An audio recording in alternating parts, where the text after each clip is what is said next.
gentlemen, Merry Christmas! It's Christmas Eve. Oh, it's my favourite day. I prefer Christmas Eve. Really? I don't know why. Yeah.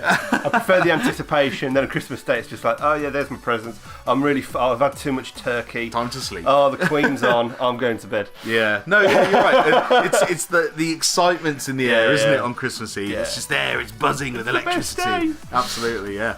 You know what? For years, me and my family used to have our Christmas dinner on Christmas Eve. Oh, really? Because my mum didn't want to have to spend all Christmas Day cooking. That's fair enough. This is pretty cool. So we used to have a Christmas dinner on Christmas Eve. I like that. Yeah, it worked out really well, and I think my mum was really grateful that we went along with that. I definitely remember my mum getting up, because obviously you can never sleep on Christmas Eve. No. Christmas Eve / Christmas morning. No. I do remember my mum getting up at like ridiculous o'clock in the morning to put the turkey in. Yeah. I can never sleep on Christmas Eve. Even now, I'm still watching Netflix until 3 a.m. or something. The first time I ever got to midnight and hadn't fallen asleep was at Christmas Eve, and that, obviously when you're that little and you've never done it before, it feels very, very, very odd to be awake at midnight.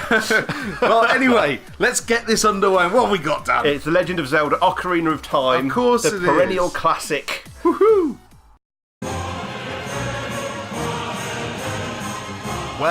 Well, it really wouldn't be Christmas without a Zelda game now, would it?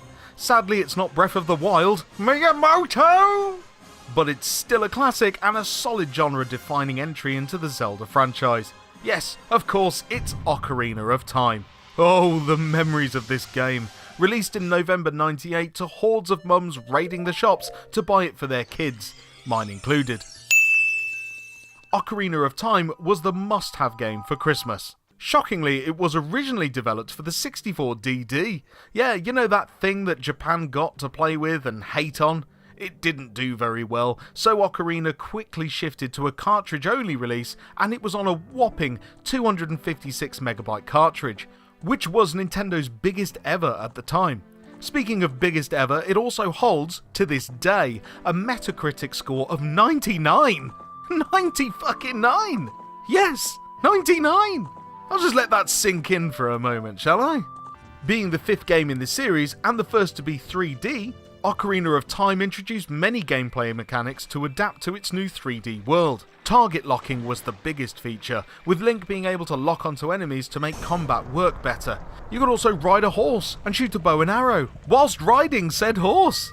There was no jump button in the game either, which for me was very odd. You ran at the edge, and Link would automatically jump.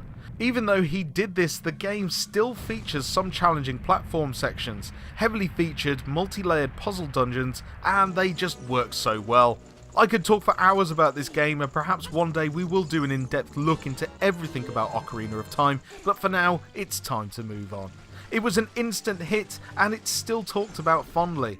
In many respects, it's a game that truly grips the gaming world and will forever be set in time as one of the best N64 games to ever grace our screens. Dust off that old cartridge, plug in your N64 controller, and I'll meet you by the Great Deku Tree. Merry Christmas, folks.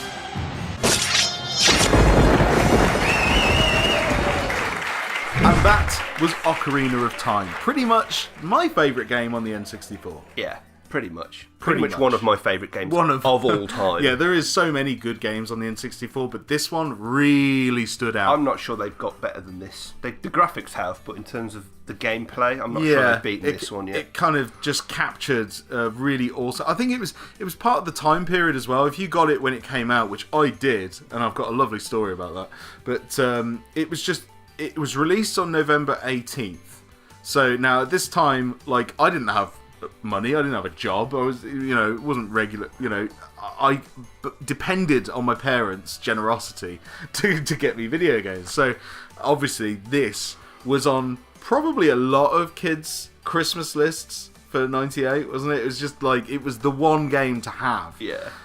So anyway, like, Christmas Eve rolls around, and obviously, like, the presents are under the tree, all in preparation. Yeah. And you know what you do? You all do it. You're all guilty of it. You look, don't you? You look, and you look for. You know the shape. You know the shape. You know the size. Yeah. You think like, yeah, there it is. There's my Zelda. There's my copy of Zelda. Yeah. And you know what? I couldn't find it. I couldn't see it. I was nervous.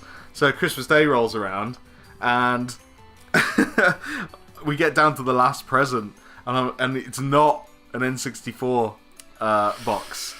I rip open the paper, and what do I see? A Nike logo. It was a shoebox, Dan. It was a shoebox. Did you want shoes? No, I didn't. Who wants shoes for Christmas? Who wants shoes? How old would you have been? Like 13 or something? 14? Probably, yeah. And I was like, fuck, no. So then I opened the box, and there, in the centre of some black crushed paper, I lifted away this veil to discover this shining, glorious actual one. That actual box was there, right in the middle of the shoebox. And then I looked up, and my mum was just grinning at me. You know, they were hard to get hold of. They were. I didn't get one for Christmas. No, they were tough. It was like if you didn't get there and get it, they were gone. It went into production really late that year. They were really right up to the last day they could possibly be bug fixing and testing and stuff in Japan. And I'm so glad that I got it. And the way it was presented to me, it's my standout Christmas story. Yeah. Literally, as a game collector, that was a pinnacle moment that my parents completed a very important collection. So thanks for that, Mom and Dad. Really appreciate that. But yeah, and the game is just stunning. It's one of the finest outings in the Zelda franchise, and there's just so much genre defining to do, and they work the controls so well with the N64 controller, with the yellow buttons being like associations for weapons or whatever you wanted to have on sort of hotkeys, if you like. And the menu where you were kind of inside a cube, I thought was genius. But I love the way that there wasn't a jump button either.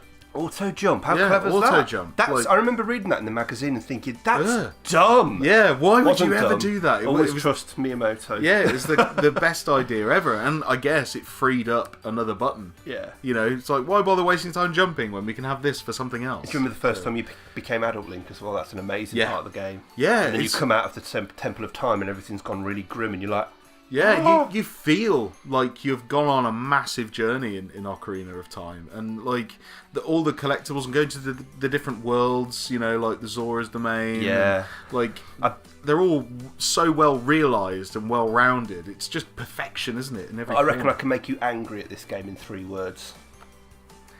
No, 2 words. I can do it in 2 words. 2? Yeah. Okay, hold on then. Let's hear them. Water Temple. Ooh. Yes, playing that as a child. Oh my god, the Water Temple was such a bastard. It's alright when you know where the switches are. Yeah, but finding them. Still genius though, bit of level design. Such an awesome, thing. I could talk about Zelda Ocarina of Time all day, and I'm pretty We'll do an episode. I was going to say, I'm pretty sure at some point we'd like to do a small documentary about this game in its entirety. Yeah. But until then, we've had this little taster here of on Christmas Eve of one of our most important games in our libraries, and probably a lot of you out there have experienced the same game. I've got 4 of those. Got 4 of them. All boxed. All boxed. Yeah. Yes. I've got 5 then. I've got 4 boxed and a single cartridge that I actually play. Well, there you go. That's what we do. And I've got it on the 3DS. Yeah, so you got 6 copies.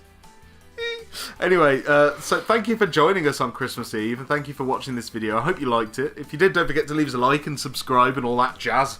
And I hope tomorrow is a fabulous Christmas day for you. And of course, the Queen does something on Christmas Day, doesn't she? Yeah, over here in England, every Christmas Day, 3 p.m. 3 p.m. sharp, the Queen gives a speech to the country, but if you don't want to watch the Queen, you can watch us. Yes, at 3 p.m. tomorrow, we will be giving you a Christmas speech message or whatever. That's 10 a.m. East Coast America, 7 a.m. West Coast America. There you go. So when you wake up or after your Christmas lunch, you can watch us instead of the Queen. Oh my God, if you're in California, it might be the first thing you do tomorrow. Maybe. So yeah, stay tuned for that, and I hope you have a very Merry Christmas, and we'll see you on the other side. I've been Brent. I've been Dan. And we've been GameGazm. Snow.